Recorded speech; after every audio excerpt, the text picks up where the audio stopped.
We are bringing you stories of Black excellence from across Kentuckiana and the country. It's been decades since the first African-American pilots took to the skies. Trailblazing pilots say aviation has advanced, but there is still work to be done. Our Denver sister station, KUSA's Janelle Finch, has the story.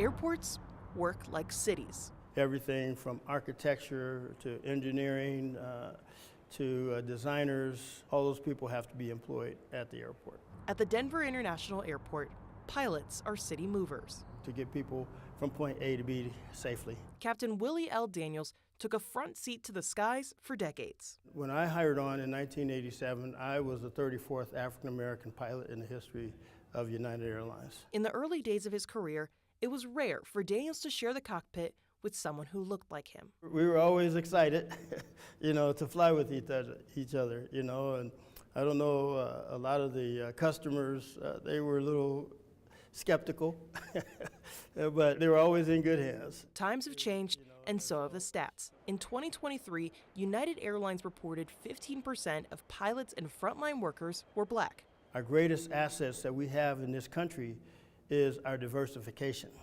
And everybody bringing in their thoughts and processes from their way of life, that adds to our whole country, the culture, and it makes us a better nation. Daniel's new race would never stop him from achieving his dreams.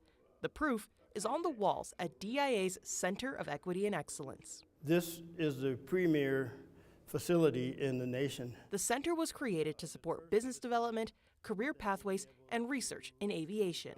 The Hall of Equity is dedicated to Bessie Coleman, the first African-American and Native American female pilot, and Ed Dwight, the first Black American trained to go into space. These true pioneers, I'm truly honored to be following in their footsteps, and hopefully in my life I can lead a lot of young people in the same direction that I've been in my course, my life. Retired, Daniels is spending more time with his hat in his hand. But he hasn't taken a back seat to advocating for diversity behind the control wheel. It's crucial. Welcoming Captain Willie Daniels.